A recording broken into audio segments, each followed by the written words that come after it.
جو امپیونڈ order 21 show cause notice کے وہ کدھر ہے؟ سپریم جوڈیشل کاؤنسل کا آرڈر دکھائیے پہلے. وہ پیج 73 پہ ہے جو پریزنٹ کیس میں شو کاز نوٹس ہے.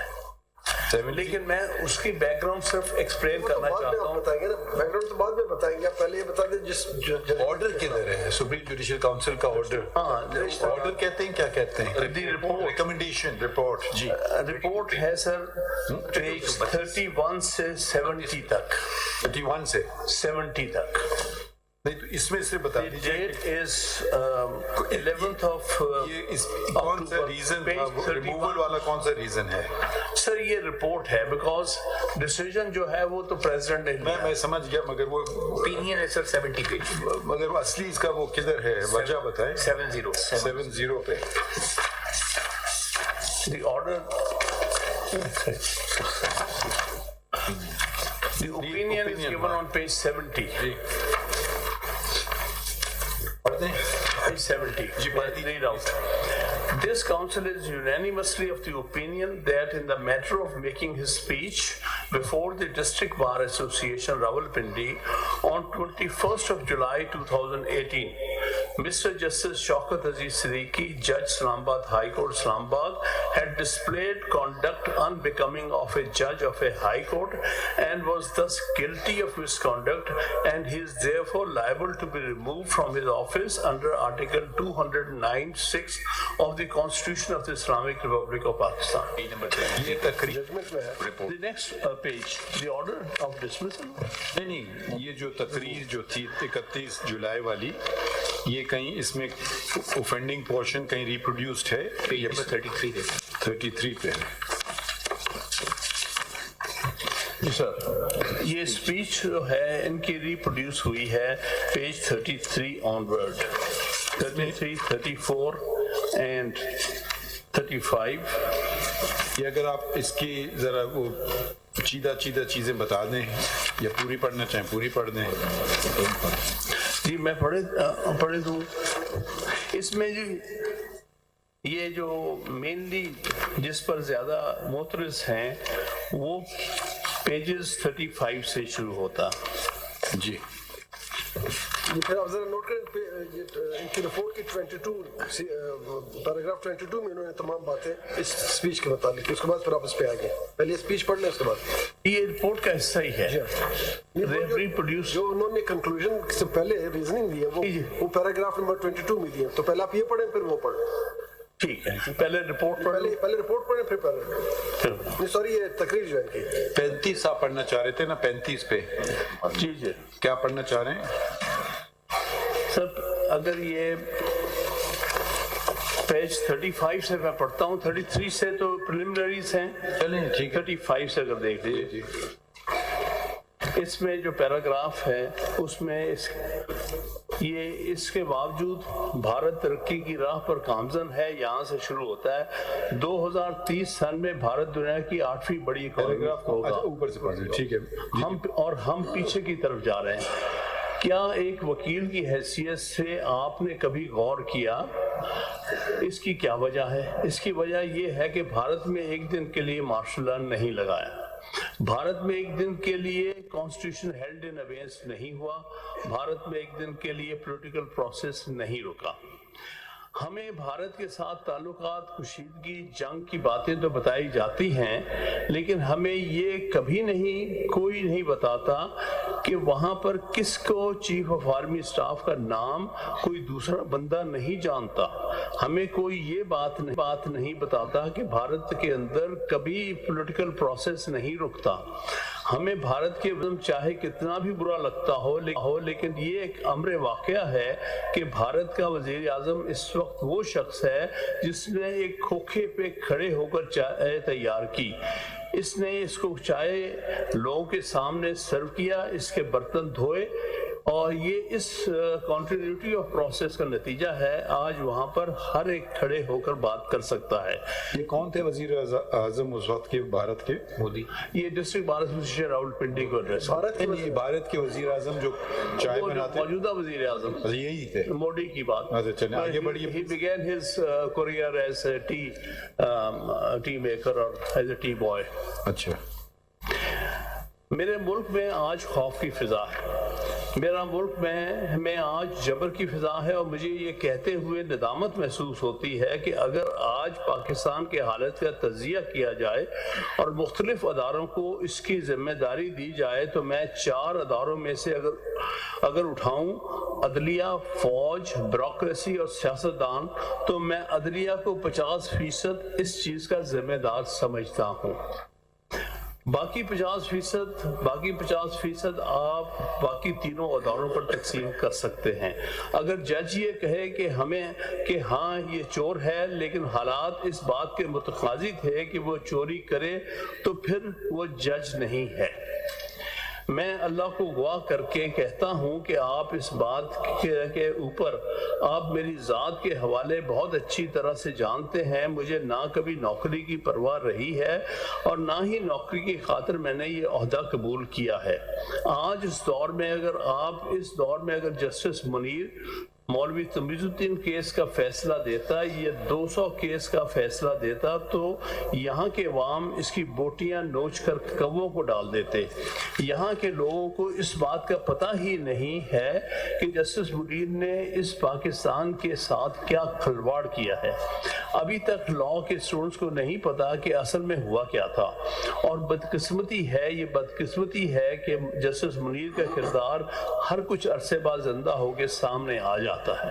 وہ کردار ذوالفقار علی بھٹو کی شہادت والے کردار ہوں، وہ کردار ارشاد حسن خان کی صورت میں ہوں، وہ کردار شیخ ریاض کی صورت میں ہوں، وہ کردار موجودہ دور کی صورت میں ہوں، یہ سب جسٹس منیر کے کردار ہیں۔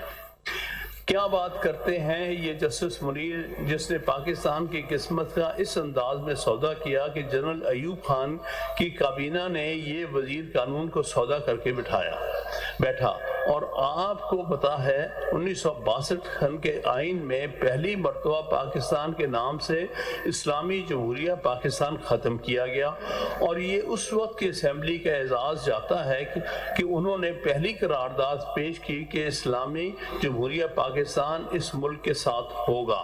ارشاد حسن خان 3 سال کے لیے چیف الیکشن کمشنر بننے کی خاطر تم نے پرویز مشرف کو صنعت جواز عطا کی، اور پھر اسی طریقے سے اس ملک کی قسمت ساتھ کھلواڑ ہو رہے ہیں۔ میں آج کے دور کی آپ کے ساتھ بات کرتا ہوں جو میری اپنی ذات کے ساتھ پیش آئیں۔ میں اللہ کو گواہ کر کے، آپ سب کو گواہ کر کے امانت کے طور پر، مجھے نہیں معلوم کہ آج کے بعد کیا ہوگا، لیکن میں آپ کو گواہ کر کے اپنی ماں کو گواہ کر کے یہ بات کر رہا ہوں کہ آپ اس دور میں ISI پوری طرح جوڈیشل پروسیڈنگز کو مینیپولیٹ کرنے میں انوالو ہے۔ ISI کے لوگ مختلف جگہ پہنچ کر اپنی مرضی کے بینچ بنواتے ہیں، کیسوں کو مارکنگ ہوتی ہے۔ میں اپنی ہائی کورٹ کی بات کرتا ہوں۔ ISI والوں نے میرے چیف جسٹس کو اپروچ کر کے کہا کہ ہم نے الیکشن تک نواز شریف اور اس کی بیٹی کو باہر نہیں آنے دینا، شوکت صدیقی کو بینچ میں مت شامل کرو۔ یہ چیف جسٹس کون ہے؟ چیف جسٹس اس وقت جسٹس کانسی تھے، انور خانسی صاحب۔ اور میرے چیف جسٹس نے کہا جس بینچ سے آپ ایزی ہیں ہم وہ بنا دیں گے۔ مجھے پتا ہے کہ سپریم کورٹ میں کس کے ذریعے کون پیغام لے کر جاتا ہے۔ مجھے یہ پتا ہے کہ اکاؤنٹیبلٹی کورٹ کو ہر روز کی پروسیڈنگ کہاں پہ جاتی رہی ہے۔ مجھے یہ وجہ معلوم ہے کہ اسلام آباد ہائی کورٹ کا اسٹیچوٹ کے مطابق ان اکاؤنٹیبلٹی کورٹ پر ایڈمنسٹریٹو کنٹرول کیوں ختم کیا گیا، تاکہ وہاں پہ کوئی جج پروسیڈنگز کو نہ دیکھ سکے۔ آپ سے یہ باتیں میں نے اپنی جان نوکری کی پرواہ نہیں کی ہے کہ کر لی ہے، وہ اس لیے کہ مجھے یہ کہا گیا کہ جناب آپ مجھے ایک ایشورنس دے دیں کہ ہماری مرضی کے مطابق فیصلہ کریں گے تو ہم آپ کے ریفرنس ختم کروا دیں گے۔ کس ریفرنس کی بات ہو رہی ہے؟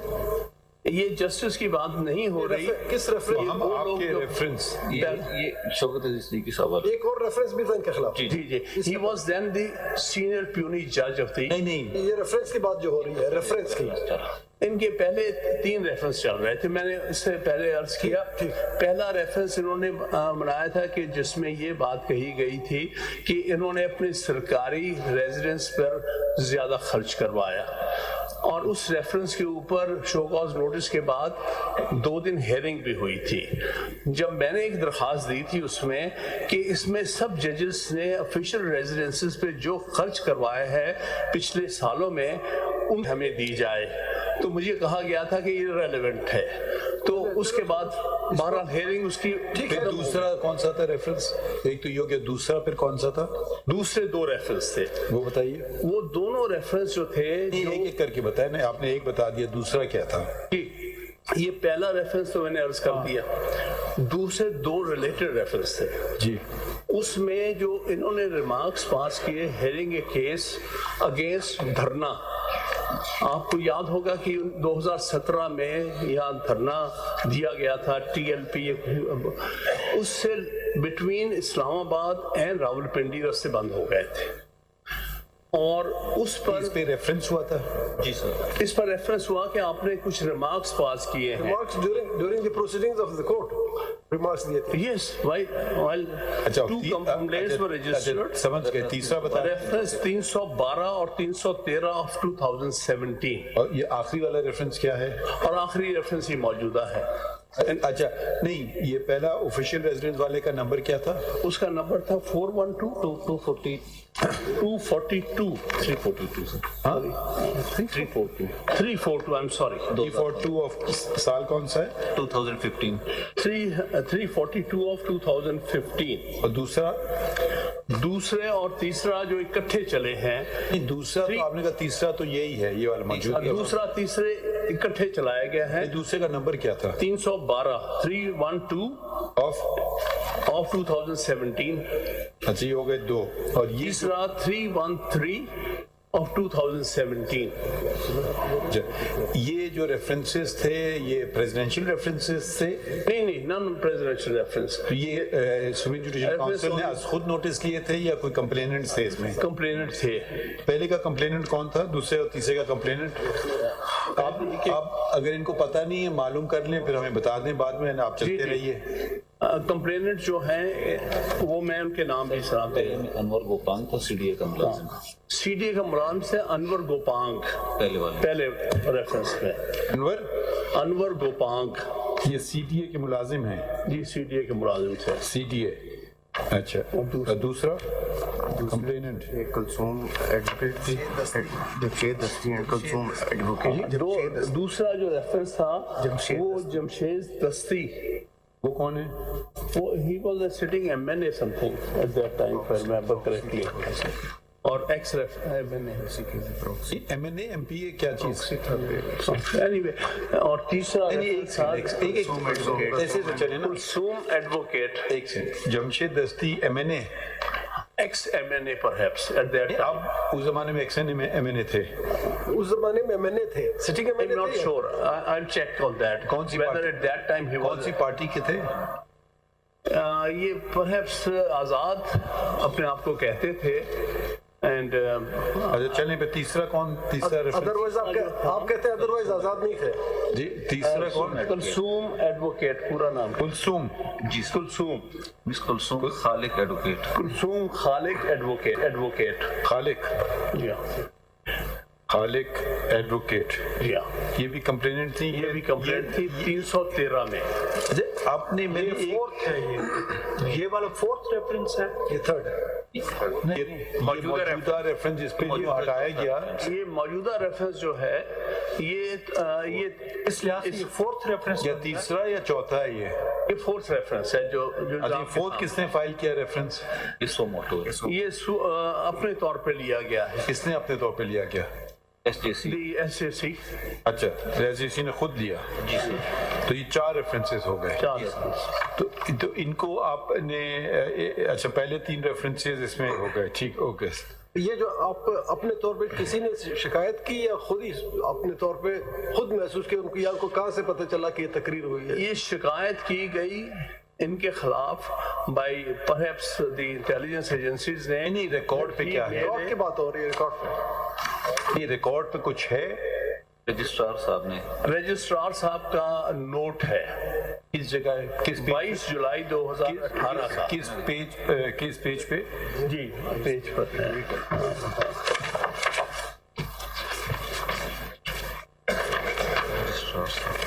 کس پیج پہ ملے گا؟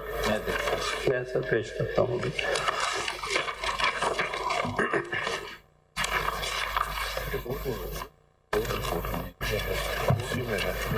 یہ type page 8 of the report جہاں دیکھیے سر 2. جی یہ پیرا 2 آن پیج 1 میرے والی نہیں آپ کی والی ہے. یہ تو 39 پیج پہ تو ریفرنس کیا ہے نا کاؤنسل نے. جی سر آن پیج 38 پر دیکھیے گا. Thank you. 38 پیج 38 پر اسی this has been recorded by the in the report. اچھا اچھا. After reproducing the speech that he had made, para 2 میں کہا on 23rd of July 2018. last 3 lines. 38. Page number 38. Secretary of the Council Registrar 38 submitted the following note before the Chairman of the Council. The Secretary of this Council Registrar. تو یہ پہلے آپ پڑھ رہے تھے، اس کو کمپلیٹ کر لیں. اچھا ایک سوال میرا اٹھتا ہے، یہ جو تقریر تھی یہ لکھی ہوئی تقریر تھی یا زبانی؟ یہ زبانی تھی. زبانی یہ زبانی تھی، لکھی ہوئی نہیں تھی. He addressed on the invitation میں of اس لیے پوچھ رہا ہوں نا، ہو سکتا ہے اس بات کی اہمیت ہو سکتا ہے نہیں ہو، کیونکہ اکثر اب جب ایسے ہم جب کورٹ میں باتیں کر رہے ہیں بہت ساری باتیں منہ سے نکل جاتی ہیں، مگر جب تحریری طور پہ سوچ سمجھ کے ہم لکھتے ہیں اور بات تو ذرا لیکن طریقے سے لکھتے تھے. یہ فل بدی تھی. یہ فل بدی تھی. اوکے ٹھیک ہے. تھوڑا سا اس میں دل کی آواز بھی ہوتی ہے، کیونکہ کبھی کبھی دیکھیں وہ طرز بیان الگ ہوتا ہے اور انسان سوچ سمجھ کے ایک چیز کرتا ہے تو اس کی فرق ہوتا ہے. بہت سارے باتیں کبھی کبھی ہم لوگ کا بھی ہو جاتا ہے. آگے آپ This was an important factor to consider کہ جب آپ اس لیے میں یہ پوچھ رہا تھا کہ تحریری تقریر کا ایک اور ہی وہ ہوتا ہے، وہ سوچ سمجھ کے انسان لکھتا ہے ایک چیز. اچھا اب آپ پڑھتے رہے، اس کو ختم کر لیتے ہیں جو آپ پڑھ رہے تھے جی سر یہ پڑھنا شروع. مجھے یہ کہا گیا،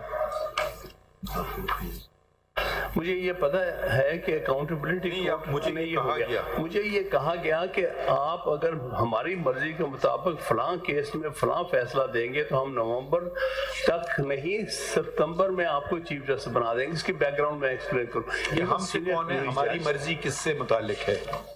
ہماری مرضی کس سے متعلق ہے؟ اس سے ISI. یہ ISI نے کہا نا، مجھے کہا کہ ہماری مرضی کے مطابق. ISI تو ایک ادارہ ہے، کسی شخص نے کہا، کس نے؟ اس میں ادارے تو نہیں بولتے ہیں، شخص اس کا بولتے ہیں. ڈیٹیل میں نے اپنی دوسری رپلائی میں دی ہے شو کاز نوٹس کے. There was a journal by the name of Faiz Hamid who visited his house with a brigadier. اور ڈیٹ صاحب آپ یہ ان دو شخصیات پہ ایلیگیشن لگا رہے ہیں یا پورے ادارے پہ لگا رہے ہیں؟ 2 شخصیات. نہیں، 2 شخصیات انہیں تو 2 شخصیات ملی ہے نا، لیکن انہوں نے جو بات کی ہے وہ ایک سر خان صاحب، مگر اگر آپ کسی پہ الزام لگا رہے ہیں تو آپ ہی سے ہم لوگ سیکھتے ہیں کہ اس کو کم از کم پارٹی تو بنائیں. آپ اس میں آپ نے ان کو پارٹی بنائے. جی بات یہ ہے کہ وہ نہیں ایک سیکنڈ نا جی، میں ہم یہ نہیں کہہ رہے ہیں الزام پہ نہیں جا رہے ہیں سچا ہے جھوٹا ہے، مگر آپ کسی کے پہ بھی الزام، یا تو آپ کسی پہ الزام نہ لگائیں تو الگ بات ہے، قانونی نقطے پہ بحث کیجئے. مگر اگر آپ کا کیس اس پہ وہ ہے کہ کسی شخصیات پہ آپ الزام لگانا چاہتے ہیں، ہم آپ کو روکیں گے بھی نہیں، مگر پھر اس شخص کا کم از کم اتنا تو ہونا چاہیے کہ اس کو بھی ہم سنیں. جی نہیں، میں یہی ہے، ہم یہی آپ نے اگر ان 2 شخصیات پہ اور پورے ادارے پہ آپ نہیں الزام لگا رہے تو پھر شخصیات کو اپنے پارٹی کو نہیں بنائے. دیکھیے شخصیات جو تھی نا وہ اس ادارے کو ریپرزینٹ کر رہی تھی اس وقت. خان صاحب جی آپ ادارے تو نہیں بولتے ہیں نا، کسی کے تحت بولتے ہیں نا. اب آپ کی چیمبر ہے، چیمبر تو نہیں بولتا ہے نا، آپ لیگل اوپینین دیں گے یا آپ کے ساتھی دیں گے یا آپ کا پی این دینا چاہے وہ دے گا، کوئی تو لکھے گا نا کاغذ پہ. تو وہ چیمبر تو ایک طرح سے آپ ہیڈ ہوں گے تو آپ رسپانسبل ہو جائیں گے، مگر اگر آپ شخصیات پہ الزام لگا رہے ہیں تو ان کو آپ نے پارٹی کیوں نہیں بنایا، یہ مجھے بتائیں۔ سر وہی میں بات پہ آنا چاہتا ہوں کیونکہ سارا کیس اس کا دار و مدار یہ ہے، ہوا یہ تھا کہ جب ہم نے جواب داخل کیا اس کے بعد ہمارا موقف یہ تھا کہ ہمارا اوپن ٹرائل کریں۔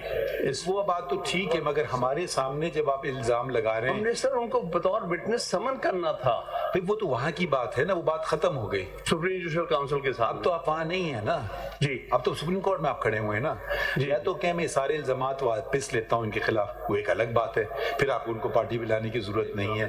مگر میں دیکھیے میرے ہمیشہ سے اصول رہا ہے کہ اگر آپ کسی پہ الزام لگا رہے ہیں تو اس کو آپ پارٹی تو بنائیں، ہو سکتا ہے وہ آ کر کے مان لے، ہو سکتا ہے آ کر کے کہے نہیں یہ بات غلط ہے اور اپنا کوئی موقف پیش کرنا چاہے، ہمیں نہیں پتا، مگر ہم مفروضوں پہ تو نہیں کیس چلائیں گے، یا تو پھر اب یہ الزام ہی نہ لگائیں یا پھر کوئی اور بات کریں کہ اب میں آئینی بات کرنا چاہتا ہوں، پھر یہ الزامات کو ایک طرف رکھ دیں۔ بات آئینی ہی ہوگی اس لحاظ سے، پھر ہم ان کا نام نہیں سنیں گے۔ صرف گزارش ہم نے جب موقف لیا کہ ہمارے پر وہ اب بات دیکھیں نا، میں نہیں اب پھر بھی میں وضاحت کر لوں، اب سول کورٹ ہے، اب ایک آپ تشریف رکھیں جہاں تک ہماری تقریر ہے اس میں تو ایک سیکنڈ ٹھہریے نا، دیکھیے نا اگر کسی پہ کوئی بھی الزام لگتا ہے، اب یقیناً عدالت بھری ہوئی ہے، صحافی بھی بیٹھے ہوئے ہیں، ٹھیک ہے نا، ان کو تو منع نہیں کر سکتے ہیں کیا لکھیں کیا نہ لکھیں، آپ نے جو نام لیے یقیناً کل اخبار کی زینت بن جائیں گی، بنیں گی یا نہیں بنیں گی؟ جی جی تو ان کا موقف لیں بھی نہیں۔ اصل صرف مجھے آپ باقی باتیں چھوڑ دیجیے، ہمیں ڈیو پروسیس کی جب بات کرتے ہیں تو پھر ان کا موقف لیے بغیر ہم آگے بڑھ، یا تو یہ الزام نہ لگائیں، ٹھیک ہے آپ کیس چلائیں۔ کبھی کبھی لوگ کہتے ہیں میں فیکٹس پہ نہیں جاؤں گا، میں قانونی دلائل دوں گا یا آئینی دلائل دوں گا، وہ ایک الگ ہوتا ہے۔ جہاں کسی نے کسی کی بات کی ہم نے کہا ہم نے پارٹی بنایا، جی ہاں، پھر وہ جواب دینا چاہے نہ دینا چاہے کیا کرے وہ ایک الگ بات ہے، مگر آپ اگر الزام لگا رہے ہیں تو اس شخص کو آپ پارٹی کیوں نہیں بنا رہے ہیں، یہ مجھے نہیں سمجھ آ رہا ہے۔ دیکھیے میں گزارش کروں، نہیں آپ نہیں بنانا چاہتے، یہ معاملہ نہیں میں پوچھ رہا ہوں، نہیں بنانا چاہتے ہیں؟ جی نہیں، مجھے کوئی اعتراض نہیں، اعتراض کی کیا بات ہے، سر ہم آپ کو سنیں گے نہیں، گزارش دیکھ لیجیے، ہم آپ کو نہیں سنیں گے، میں لارجر پرسپیکٹو میں جناب کے سامنے پیش نہیں ہمیں نہیں پتا یہ ہوا کیا، نہیں ہوا کچھ نہیں ہے۔ دیکھیے ایک بات ہوتی ہے، سب کو پتا ہوتا ہے کیا ہو رہا ہے دنیا میں، ٹھیک ہے، مگر جب آپ عدالت میں آ جاتے ہیں تو اس کے اپنے تقاضے ہوتے ہیں، اکثر لوگ بیٹھے ہوتے ہیں واچ کر رہے ہوتے ہیں بریف پہ، آپ کو بھی پتا ہے مجھے بھی پتا ہے سب کو پتا ہے کہ وہ آئے دیکھنے کے لیے، مگر جب تک اس کو نوٹس نہیں ہوتی ہے نا، اس کا ہونا موجود ہونا کوئی حیثیت نہیں رکھتا ہے۔ یہ آپ ہم سے بہتر آپ ہمیں روزانہ یہی بتاتے ہیں I was condemned unheard۔ Suppose ہم کل کو کوئی فیصلہ کر بیٹھے ہیں اس پہ اور ان صاحب کے متعلق کچھ کہہ دیں تو کیا پہلی بات کہے گا I was condemned unheard، اتنی بڑی عدالت میں مجھے سننا گوارا ہی نہیں سمجھا۔ دیکھیں ابھی کچھ دن پہلے ایک اور کیس بھی چلا تھا، کچھ الزامات لگا رہے تھے لوگ میڈیا میں، ہم نے کہا آپ ان کو آپ آنا چاہتے ہیں تو آ کے عدالت میں بات کیجئے، ایسے نہیں چلے گی آپ باہر تقریریں کر رہے ہیں اور ہمارے سامنے آئی نہیں، اور پھر وہاں کہہ رہے ہیں اگر مجھے عدالت بلائے، بھئی ہم کیوں بلائیں گے، جس کو آنا ہے خود آئے۔ اگر آپ الزام لگانا چاہتے ہیں ہم آپ کو روک تو نہیں رہے، مگر آپ پھر طریقے سے چلیے نا، پھر آپ ان کو پارٹی بنائیں۔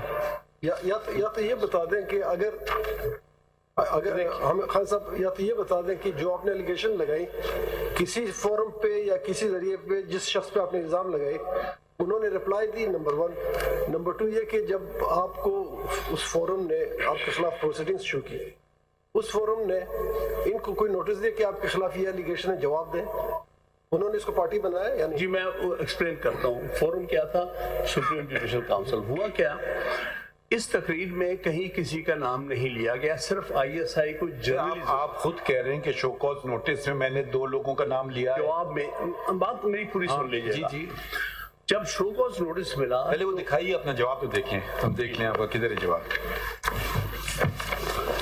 عامر خان صاحب آپ کے جواب کے اندر